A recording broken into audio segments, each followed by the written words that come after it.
She told her parents she would be gone for 3 days. Just a short solo hike, a familiar trail, a quiet reset before the semester resumed. What no one knew was that she would not see sunlight again for 3 years. And when she finally did, she would barely remember what the sky looked like. Before we continue, please subscribe and turn on notifications so you don't miss what's coming next. Take a moment to tell us in the comments where you're watching from. You're part of this community, and we'd love to hear from you.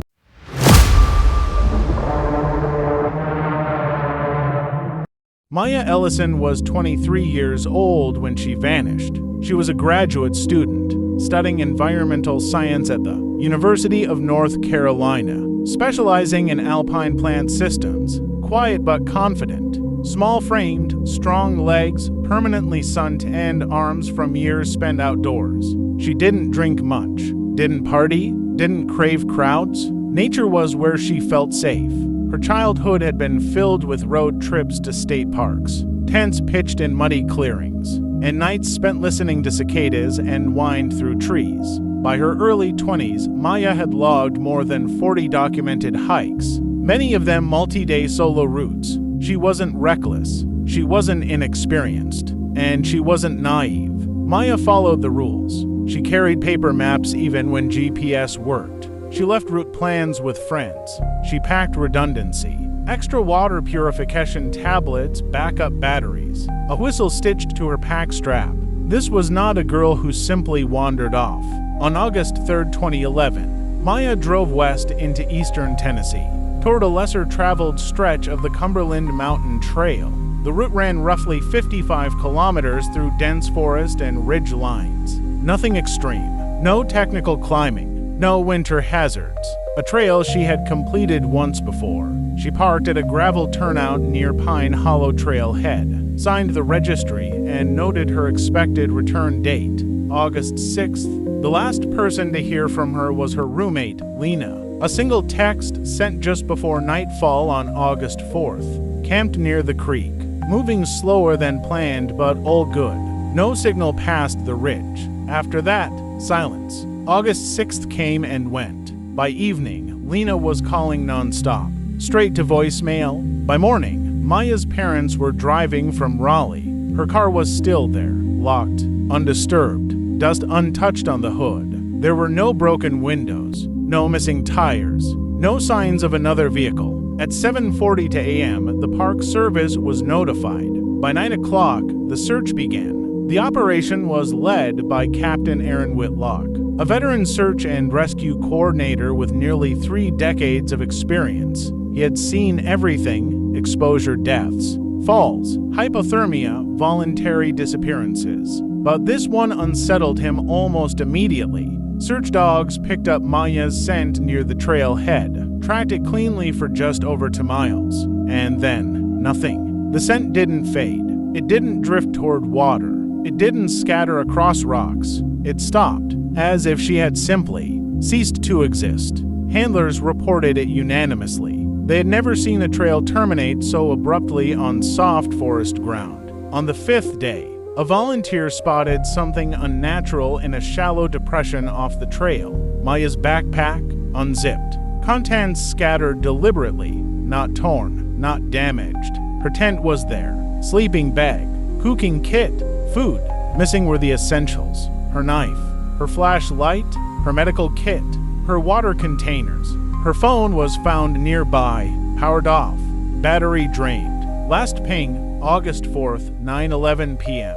Bouncing off a tower nearly 20 kilometers away. There were no drag marks, no blood, no animal signs. It looked placed. For 2 more weeks, the forest was combed. Ravines, caves, abandoned ranger structures. Nothing. Eventually, the theories hardened. A fall into an unseen crevice. A sudden medical emergency. Wildlife attack, though no evidence supported it. Voluntary disappearance. Her parents rejected the last one outright. Maya had plans, loans, research deadlines, a future. People don't abandon lives like that without leaving clues. On August 21st, the official search was suspended. Maya Ellison was listed as missing. By the summer of 2014, Maya Ellison's name had faded from headlines. Her case file sat in a gray cabinet inside the Cumberland County Sheriff's Office, labeled cold. Search coordinators had moved on. Volunteers had returned to ordinary lives. Only two people still went back to the forest. Her parents. Every few months, they walked sections of the trail, calling her name into the trees, listening to their own voices echo back at them. They told themselves they weren't expecting an answer, but they always paused, just long enough to hope. Instead of a head, Ethan Cross had never been interested in hiking. He was a cave surveyor, part scientist, part obsession-driven explorer. At 38, he worked weekdays as a civil engineer in Knoxville and spent every spare weekend underground. He mapped forgotten limestone systems, collapsed shafts, old Cold War infrastructure swallowed by time. He was drawn to places people had abandoned and then forgotten. On September 12, 2014, Ethan drove into the same mountain range where Maya had vanished, following a tip from a retired park maintenance worker. The man had mentioned an old access point that was never officially documented. Something from the 50s, he'd said. They buried a lot of things back then. 2 kilometers off the main trail, Ethan noticed something wrong with the hillside. The rock face wasn't natural, too smooth, too squared. He brushed away moss and soil with his gloves. Metal. A steel hatch, roughly 1 meter across, rusted almost beyond recognition. Stenciled letters barely visible read. D19. Ethan's pulse spiked. This wasn't a cave entrance. This was deliberate. It took him nearly 10 minutes and a crowbar to break the seal. When it finally gave way, the sound echoed hollowly, like a breath released after decades. The smell hit first. Stale, damp, rotting air that hadn't moved in years. He shined his headlamp downward. A ladder descended into darkness. The shaft dropped about 9 meters before leveling into a concrete corridor. The walls were sweating moisture. Puddles lined the floor. The air was heavy but breathable. At the end of the passage stood a door, not a flimsy one, thick steel. Wheel lock mechanism, military grade. Ethan hesitated. Then he turned it. The door screamed as it opened. The room beyond was unmistakable. A Cold War bunker, rectangular, concrete, low ceiling threaded with rusted ventilation pipes. Metal shelves lined the walls, stacked with cans, fuel containers, batteries, and outdated medical supplies. A table stood in the center, 2 chairs, a small generator, and then Ethan noticed the second door, smaller, bolted from the outside. The bolt was pulled back. Ethan opened it. She was sitting against the far wall, barefoot, skin gray and stretched tight over bone, hair falling in tangled ropes down her back. Her right ankle was shackled to a pipe with a thick metal chain. She didn't move, didn't blink, didn't speak. For one frozen second, Ethan thought she was dead. Then her chest rose. He whispered, "Oh my God." The woman flinched violently. She pressed herself into the wall, arms raised over her head, shaking so hard her teeth chattered. Ethan immediately stepped back. I'm not here to hurt you," he said, hands raised. "You're safe, I swear." She stared at him like he wasn't real. Ethan knelt several meters away and slowly slid his water bottle across the floor. "It's okay," he said softly. "You can drink." Her fingers twitched. It took nearly a full minute before she reached for it. She drank in tiny, desperate sips, like someone afraid the water might disappear if she moved too fast. "What's your name?" Ethan asked. Silence. Then, barely audible, Maya? Ethan's stomach dropped. There was no signal underground. Ethan ran back to the surface, climbed the hill, and got a single flickering bar. 911. What's your emergency? I found a woman, he said, voice shaking. She's alive.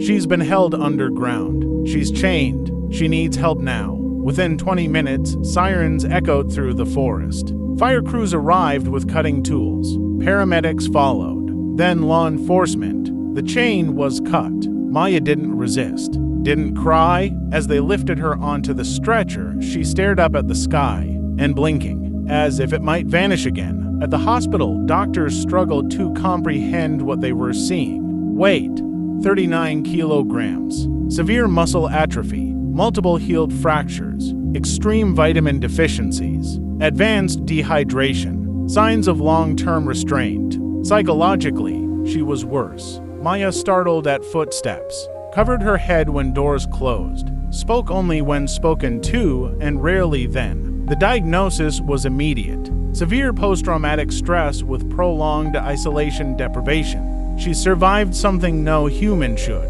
said the attending psychiatrist. Forensic teams sealed the bunker. Inside, they found years' worth of food rations, medical supplies, sedatives, detailed handwritten journals. The handwriting belonged to Caleb Monroe, a 54-year-old former electrical contractor, a man with a past, a man who had assaulted a female tourist 20 years earlier and walked away with probation and therapy, a man who had died of a stroke 2 years before Maya was found, which meant one thing: for at least 12 months, she had been alone. Maya Ellison didn't wake up after her rescue and feel relief.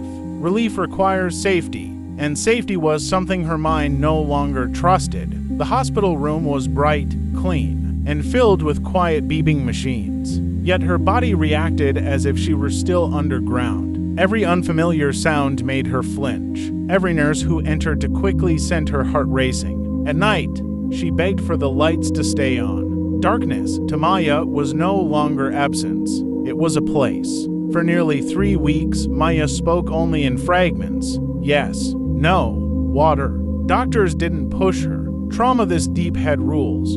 Force would only drive her further inward. It was during a routine session with Dr. Karen Holt, the hospital's lead trauma psychologist, that Maya finally broke the silence. Dr. Holt slid a notebook across the table. "You don't have to talk," she said gently. "You can write, or draw, or just sit." Maya stared at the blank page. Then she whispered, almost to herself. He stopped coming. It was the first full sentence she'd spoken since being found. Maya's memories came out slowly, disjointed, like fragments of a film burned at the edges. The day she vanished, she remembered hearing footsteps behind her on the trail. A man's voice, friendly, casual. He'd asked if she knew where the creek crossing was. Then, nothing. The next clear memory was waking in the dark, her head pounding, wrists burning, a chain biting into her ankle. She screamed until her throat gave out. No one answered. The man Caleb Monroe rarely spoke. He arrived every 2 or 3 days. Food, water, silence. If Maya cried, he left sooner. If she begged, he withheld meals. If she fought, he turned off the light. She learned it quickly. Obedience wasn't survival, it was currency. There was no clock, no window, no sense of day or night. Time became meaningless. Months passed. Her muscles weakened. Her legs cramped from lack of movement. Her teeth loosened. Her hair fell out in clumps. Once, she slipped on the damp concrete and fractured her collarbone. She lay there for hours, sobbing in pain. When Monroe finally arrived, he looked at her silently, then left. No medicine, no help. Only later did he return with painkillers. Enough to keep her alive, not enough to heal her. The worst injuries left no scars. Monroe controlled her world completely. He would leave the lamp on for days, then plunge her into darkness without warning. Sometimes he spoke. Sometimes he stood silently and watched her eat. He kept notes, every visit logged, every reaction recorded, not out of care, out of ownership. One day, Monroe didn't come. Maya waited. A day, 2, a week. She rationed water instinctively. A sip in the morning, one at night. When the water ran out, she licked condensation from the pipes. When the food ended, hunger became a living thing, sharp, screaming, relentless. She stopped standing, stopped hoping. Her thoughts dissolved into a single idea. This is how it ends. Monroe returned once. He looked sick, pale, shaking, breathing hard. He dropped food at her feet and left without a word. That was the last time she ever saw him. After that, nothing. No footsteps, no light, just silence. Weeks blurred into months. Maya stopped speaking aloud. Her voice disappeared. She dreamed of water, of trees, of wine. Sometimes she heard birds through the vents and wondered if her mind was inventing them. She no longer believed rescue was possible. She believed only in waiting. When Ethan Cross opened the door, Maya thought she was hallucinating. A figure in light, a voice. She braced herself for punishment. Instead, she was lifted, carried, wrapped in warmth. The sky burned her eyes. The air hurt her lungs. But she was alive. The story exploded. News outlets called it a miracle, a failure, a horror. Questions flooded in. How was the bunker missed? Why was the search area limited? How many others existed like it? An internal review cleared the agencies involved. The bunker lay just beyond official search grids. No one was punished. That answer satisfied no one. Captain Whitlock retired 6 months later. At his farewell gathering, he said only one thing. She was to kilometers away. I still hear that. Maya Ellison left the hospital for months after she was found. Physically, she was stronger. Psychologically, she was fragile in ways no skin could show. The world felt violent to her. Car doors slammed too loudly. Sunlight felt invasive. Crowds made her chest tighten until she couldn't breathe. Her parents brought her home, but home felt unfamiliar, like a place borrowed from someone else's life. Her old bedroom had been preserved exactly as she left it. The posters, the books, the dust frozen in time. Maya stood in the doorway and cried, not because she was happy, but because it proved time had continued without her. Sleep was the hardest part. Darkness still meant confinement. Maya slept with every light on: hallway, bathroom, bedside lamp. If the power flickered, she panicked instantly. Heart racing, breath shallow, hands searching for chains that were no longer there. Her mother slept on the floor beside her bed for months, just so Maya wouldn't wake up alone.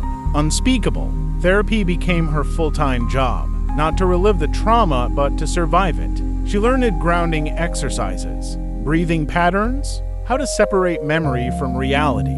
Some days she could talk, some days she couldn't. When reporters asked for interviews, she declined all of them. Her story did not belong to the public. It belonged to her. It took nearly 6 months before Maya stepped outside alone. The sky felt to open. The wind made her flinch, but she stood there, alive. That was enough. 2 years after her rescue, Maya returned to the mountains, not to the bunker, never there, but to a safe overlook near the trail. With her therapist, with her parents. She didn't walk far. She didn't stay long, but she faced the trees and they didn't take her back.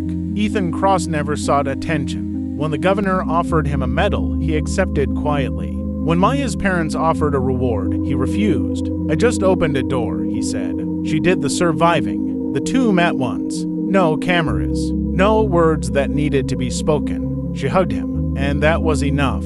And sir, people asked Maya the same thing again and again. How did you survive? She never had a simple answer. I didn't want to, she said once. But my body did. After the investigation, authorities quietly cataloged dozens of forgotten structures across the region. Some were sealed, some destroyed, others left untouched because no one knew what to do with them. The forest kept its secrets. Maya never returned to her old studies. She changed paths. She began working with missing persons organizations, quietly behind the scenes. She answered letters. She spoke to families.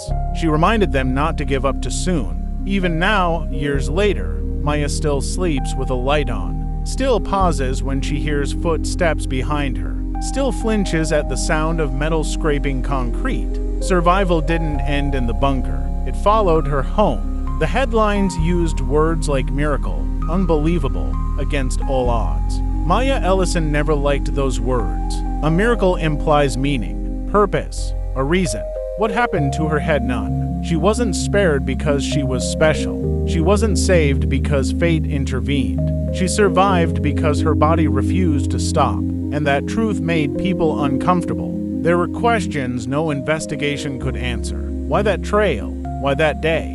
Why her? Why the bunker was never found despite being so close? Why a man with a violent past slipped through every system meant to stop him? Why forgotten places remained forgotten until something went wrong? No report offered comfort. No conclusion brought closure. Caleb Monroe was never put on trial. His journals became evidence, not confession. His death meant there was no courtroom, no sentencing, no final reckoning. For Maya, that absence was its own kind of wound. Just as, like time, had moved on without her. People imagined survival as triumph, as strength, as victory. Maya knew better. Survival meant carrying fear into places that should feel safe. It meant explaining scars without words. It meant rebuilding an identity from fragments. It meant accepting that some doors never fully close. Years later, Maya wrote a letter she never sent. I don't forgive you. I don't hate you either. You are smaller than what you did, and I am larger than what you took. She folded it once and burned it. Maya sometimes thought about how close everything had come to ending. One wrong step by Ethan Cross. One day later, one locked hatch left unopened. Survival, she realized, often depends on strangers. People who look down instead of ahead. People who notice what doesn't belong. People who stop when others keep walking. Today, Maya lives quietly. She gardens, she reads, she walks, always with someone else. She doesn't chase happiness. She respects peace. And every morning when sunlight fills her room, she reminds herself of a simple truth. She is not defined by where she was held. She is defined by the fact that she endured. Some places are forgotten on purpose. Some stories are buried by time. And some survivors walk among us carrying darkness no one can see. If you ever walk a quiet trail and notice something that doesn't belong, stop. Look closer. Someone's life may depend on it.